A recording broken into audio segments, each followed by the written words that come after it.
ሰላም ሰላም ኣብ መላዓለም ዘለኹም ክብራት ኣሕዋት ሰላም እግዚኣብሔር ምሳኹም ይኹን። ናይ ሎም መዓልቲ ብሓንሳብ ኬና ንሰርሖ እምበኣር ክትፈትውዎ ተስፋ እንዳገበርኩ ቅድሚ ናኦም ባለይ ግን እቶም ሓደሽቲ ዘለኹም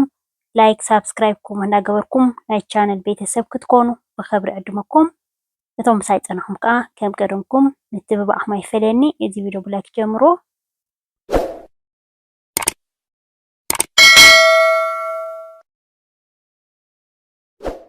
ናይ ሎም መዓልቲ ብሓንሳብ ኬና ንሰርሖ እምበኣር ኣዝያ ቀላል ኣብ 5 ደቂቕ ትዳሎ ንድራር ትኾነና ናይ ጥዕና በቲ ከዓ ንክብደትና መጉደሊ ክብደትና ክንጎድል ኢልና መደብ ክንሓስስ ነውፅእ ከለና ማለት እዩ። ብፍላይ ናይ ድራር ግዜ ከበድቲ ነገራት ክንምገብ የብልናን ማለት እዩ። ፍኹስ ዝበለ ምሳሕና ፅቡቅ እንተተመሲሕና ናይ ድራር ከዓ ፎኪስ ተኮይኑ ስፖርት ከይገበርና ኣብኡ ከሎ እቲ ዝደለናዮ ሚዛንና ንክንበፅሕ ከዓ ይሕግዘና እዩ ማለት እዩ። ሕጂ እንታይ ገይረ ኣለኹ ካብዚኣ ካውሎ ንእሽተይ ወሲደ ኣለኹ ማለት እዩ። ከም ትሪእዎ ዘለኹም ዲዛይን ገይረ ከዓ ከኹርትፈአ ናይ በዓል ካውሎ ከምዚ ጌርና ሳላጣ ኣዝዩ ፅቡቅ እዩ። እዚኣ ክሰርሓ የብላ ሽጉርቲ ክቆልዋ የብላ ከምዛ ትሪእዋ ዘለኹም ብጣዕሚ ኣብ ሓፂር ግዜ እንደገና ከዓ ብፍላይ ሕምልቲ ክኾን ከሎ ከምዚ ኣቸቶ ለሚን ግብር ኣቢልና በቃ ኣብ ከሎ ምስ ቪታሚኑ እቲ ቀንዲ ቪታሚን ዘለዎሲ ዋላ ክንሰርሖ ከለና ብሓዊ ኮይኑ ከማን ዕርዩ በቃ ከምዚ ለብለብ እንተዘይኮይኑ ጥብስ ጥብስ ዓሪና ሙት ክብል የብሉን። ሕጂ ዘድልየኒ ዝበልክዎ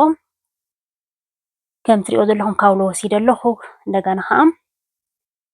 ካሮት ከዓ ከም ትሪእዎ ዘለኹም ጌርካ በዚ ገይረ ፍሕፍሕ ከብሎ እየ። ሕጂ ኣብዚ ክቡራት ኣሕዋተይ ከምዚ ናይ ሳላጣታት መደብ ንድራርና ንሱ ኢና ንገብር ንብል ተኮይንና ኣብዚ ሓቢልና ኣብ ፍርጅ ክንገብሮ ንኽእል ኢና። ምክንያቱ ኣብ ሱፐርማርኬት ሕጂ ክንደይ ተዓሽጉ ክንደይ ዝገበረ እዩ ዝሸጥዎ። ንሕና ግን ከምዚ ጌርና በዓልና ኣፅፍፍ ኣቢልና ፅቡቅ ጌርና ዕሽግ ኣቢልና ሽዑ ኣብቲ ክንበልዖ ዝደለና ግዜ ከዓ ነብሎ ማለት እዩ። ካብቲ ሕጂ ንሓንቲ ግዜ ጥራይ ኣይኮንኩን ኣነ ዝሰርሖ ዘለኹ ምክንያቱ ሓደ ግዜ ድራርሲ በቲ ክብደተይ ክቅንስ እንዳደለኹ በቲ ከዓ ልዕሊ ዓቐን ከዓ ከይከውን ማለት እዩ። መሊሰ ከዓ ኣብዚ ከዓ ቀይሕ ሱር ከዓ ኣብ ከሎ ምስ ቪታሚኑ ማለት እዩ ኣብ ሓዊ ከየብልና ከም ሰላጣ ጌርና ከም ፅሟቅ ጌርና ብፍላይ ናይ ኣርየን ዋሕዲ እንተሊና ኮይኑ ከም ፅሟቅ ድዩ ናይ ዋሕዲ ማለት እዩ ከም ሰላጣ እንዳገበርና ድዩ ክንምገቦ ከለና ከዓ ብጣዕሚ ንጥዕናና ብሉፅ ልክዕ ከምዚ ናይ እንታይ ዝበሃል ዝገበርክዎ ናይ ካሮት ጌርካ ፍሕፍሕ ኣቢለ ኣለኹ ማለት እዩ። ከምዚኣ ጌርና ከምዚኣ ኣብ ስራሕ ውዒልና ድኽም ኢልና ከማን ብጣዕሚ እያ ሓጋዚት እዚኣ ማለት እዩ። ምስ ባንኻ ድዩ ምስ ቅጫኻ ድዩ ግብሪ ኣቢልና ክንጥቀመላ ንኽእል ኢና ማለት እዩ። ሕጂ ከዓ እሞ ናይ ፆም ግዜ ስለ ዘለና ኣብ ናይ ፆም ግዜ ከዓ ከብድና ክነጥፍ ኢና ክንቅንስ ኢና ኢልና ንሓስብ ተኮይንና ቀንዲ ኣነ ናይ ክብደተይ ምቅናስ ኣብ ናይ ፆማት ግዜ ኣሕምልቲ እንዳተመገብኩ ከለኹ እየ ዝጥቀመሎም። ሕጂ ከዓ በርሰሜሎ ከዓ ክንገብር ኢና ከም ትሪእዎ ዘለኹም ኩሉ ሓፃፂበ ኣፅፊፈ ምክንያቱ እቲ ቪድዮ ንዓኹም ኣሸልሻዊ ንከይኮነኩም ከም ትሪእዎ ዘለኹም ኣቐልጥፈ የብሎ ኣለኹ እቲ ዝገብረሉ ዘለኹ ጥራይ ዝጥቀመሉ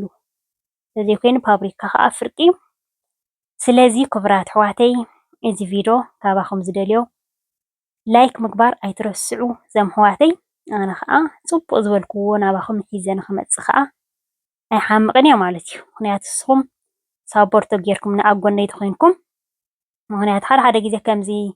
ብጣዕሚ ኣድካሚ እዩ ቪድዮ ክሰርሕ ከለካ ትረፍዶ ናይ ክሽነ ነገርስ ንዓኻ ከማን ክሰርሕ ከለካ ክብድ ኢሉ እዩ ትረፍ ቪድዮ ተወሲኹ ወሲ። ስለዚ ጉዕ ከዓ ምርር ዝበለ ምዚ ሕምልቲ ምርር ዝበለ ክኾነልና ምእንታን ከዓ ጉዕ ከዓ ሓንቲ ጉዕ መረርቲ እየን እዚአን ተጠቂመ ኣለኹ ማለት እዩ። ሕጂ ኣብዚ ኮሚደረ ዘናኣሽቱ ፀባ ሓቡል ዝበሃላ እዚአን ክንገብር ኢና ተደሊና ከዓ እቲ ሓደ ኮሚደረ ክንጥቀም ንኽእል ኢና። ግን ኣብ ሰላጣ እዚአን ብጣዕሚ እየን ፅቡቃት ማለት እዩ። ከምዚኣ ግብሪ ኣቢልና እንታይ ዝበሃል ክንገብር ኢና። ሕጂ እንታይ ዝበሃል ንገብር ተሊና ኮይና ከምዚ ኣብዚሕና ንሓደ ሰሙን ዝኸውን ሰላጣ ነብሎ ተኮይና ግን እቲ ኮሚደረ ከርቲፍና ክንገብሮ የብልናን። ኮሚደረ በዓልና ክንቀርቦ ከለና ክንጥቀም ንኽእል ኢና። እቲ ካልእ ኣሕምልቲ ገለ ግን ከርቲፍና ከነቐምጥ ንኽእል ኢና ማለት እዩ። ዙኪኒ ከዓ ከም ትሪእዎ ዘለኹም ከዓ ربع نايتا ملت زوكي نسربع تخون بخمزي جيرنا نورمال هذا عينة ديزاين مسألنا كمزي جيرنا هنعاقو لك خمت زفحة فحنايم انت متسقط انقطن زباله كم سري وذ لهم جيرها أنا الزوكين ها يدالو لهم مالتيو حجي باتي حملتي كوينو سافر على عينة حملت خنتكم نخيلنا مالتيو حجي أزياء أنت يزجبر زلهو نتسالة زخوننا مكامن تزخوننا يكمم سالة أشوت خانا يقدن يلي نايم عندنا أشوت تزيجيرنا لها اللي من كامالتيو زيت أوليفيل جبرا بيلنا وغسوس كنبلين حجي سالة أنا يكمم ጨው ለወንዲ ቆርጥ ለጨው ካዝ ተቀም ዘለኹ ማለት እዩ ከምዛ ትሪእዎን ዘለኹም ጌርና ህውሱስ ክስነብለና ንተቀመምና حساب ዝወሃሃደልና እቲ ዝተዓቀን ከአበታይ ዝበሃል ጌርካ ክቅንስ እየ ማለት ምክንያቱ ከም ትሪእዎ ዘለኹም ካፍቲሉ ሲ ብዙሕ ይኮይን ዘሎ ሽጉርቲ ኣይተጠቀምኩና ኣለኹ ሓንቲ ሽጉርቲ ከገብረለ ካልእ ኣስቤዛ ግን ወዲየ ዘለኹ ካብ ዝለዓለ ኣስቤዛ ኣይወስኸልኒ ሽጉርቲ ከም ትሪእዎ ዘለኹም ሓንቲ ሽጉርቲ ከርቲፍ ኣምፅእ ተኸርቲፍ ኣብ ዓላይ መፅያትኒ ጣዕ ቁራት ሕዋተይ ሕጂ ካፍቲ እንዳገበርኩ ከም ትሪእዎ ዘለኹም ጌር ህውሱስ ከብለ ብድሕሪኡ ከዓ ከም ዝበልኩም ኣብ ፕላስቲክ ንሓደ ግዜ ዝኸውን ከዓ ንፅባሕ ዝኸውን ማለት እዩ ሓደ ግዜ ዝኾን ቅንስ ከብል እየ ማለት እዩ ምክንያቱ ብዙሕ ዘለኹም ትሪእዎ ዘለኹም እዚ ጥዕና ብጣዕሚ ኣብዚኣ እያ ዘላ ክቡራት ኣሕዋተይ ብጣዕሚ ፅፍፍቲ ዝኾነት ስራሕ እዚኣ ተኸኸኽ የብላ ጨና ሽጉርቲ ዶ ገለ ዶ ሙቐት የብላ ተኸሽኔ ከም ዝረኣኹሞ ሽምዓኻ ውላዕ ኣቢልካ ፅቡቕ እንዳረኣኻ ብጣዕሚ ፅቡቕት ማለት ሕጂ መትሓዚ ፕላስቲክ ፅፍፍ ዝበለ ከምዚ ናይ ፍሩታታት ድዩ ገለ ግብር ኣቢልና እሽ ገቢልና እዚ ዋላ ሓደ ይከውንን ማለት እዩ ኣይበላሸወናን እዩ ኣብ ፍሪጅና ግብር ነብሎ ንፅባሒታ ከዓ ኣቀም መቢልና ከዓ ንምገባ ማለት እዩ ምክንያቱ ዋላ ንሰርሕ ዳኣ ንኹን እምበር ብዙሕ ሓለኽ ናይ ኣገር ጉዕዞ ድዩ ዝኾነ ዓይነት ድዩ ስለደይብሉ ብጣዕሚ ኢኻ ትገጅፍ ማለት እዩ እተብ ስራሕ ትውዕለስ ማለት ኮፍሳ ይትብልን ኢኻ ግን እቲ ነፍሲ ብጣዕሚ ዝመፀካ ስለዚ ኣመጋግባና ክንጥንቀቅ ክንክእል ኣለና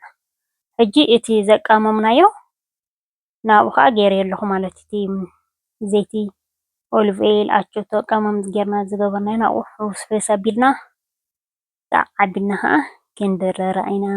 ፅቡቅ ትሕዝቶ ዘለዎ ማለት እዩ ባኒ ከዓ ኣብዚኣ ብጥረታት ዝተዳለወ ባኒ ብጣዕሚ ፅቡቅ ዝኾነ ናይ ጥዕና እዚ ብናይ ጥዕና ፍልጥ ዝኾነ ባኒታት ኣዳልየ ዘለኹ ወይ ከዓ ከምቲ ኩሉ ግዜ ገይረ ዝሰርሖ ብጥረታት ዝተዳለወ ቅጫ መጎጎና ግብር ኣቢልና ሓርጭ ስገም ግብር ኣቢልና ዲ ሓርጭ ናይ ጣፍ ግብር ኣቢልና ዲ ከዓ ክንጥቀም ንኽእል ኢና እዞም ኣሕዋተይ ከምዛ ትሪእዋ ዘለኹም ኣዝያ ፅብቕቲ ንድራር ከምዚኣ ጌርና ካብቲ ናይ ባኒ ዘሎ ጥረታት ትሕዝቶ ካብዚ ናይ ሕምልቲ ዘሎ ከዓ እኩሉ ንፈርኣን ማለት ንድራርስ ብጣዕሚ ፅቡቅ ዝኾነ እንደገና ከዓ በዛ ጎኒ ከዓ ፍሩታ ከዓ ኣላ ማለት እዩ ድሕሪ ድራርና ከዓ ቀስ ኢልና ሕጂ ሽምዓና ውልዕል ዓቢልና ድኻም ዘይብላ እንጆይ ከዓ እንዳገበርና ክንድረራ ንኽእል ኢና ማለት እዩ ክቡራት ኣሕዋተይ ሕጂ ኣብዚ ክብደትና ክንቅንስ ኢና ኢልና ክንሓስብ ከለና ከዓ ከምዚ ሽኮራው ዘለዎ ብብዝሒ ሽኮር ዘለዎ ፅሟቃት እንተዘይሰተና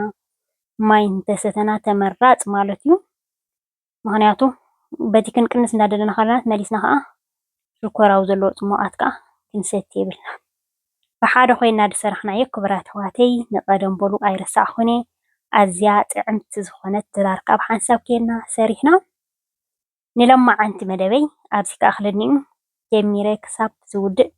ዝተኸታተልኩምኒ ካብ ልቤ ዝመስግን እዚ ቪድዮ ክትኣት ከለኹም ላይክ እንተረሲዕኹም ኣብ ምውፃእኹም ላይክ ኣይትረስዑ እዞም ኣሕዋተይ ንሎማዓንቲ ኣብዚ ከኣክል እዩ ንፅባሕ ብካልእ ቪድዮ ክሳብ ዝምለሰኩም ሰላምን ጥዕናን ኣብ በብዘለኹሞ ሰሰናዩ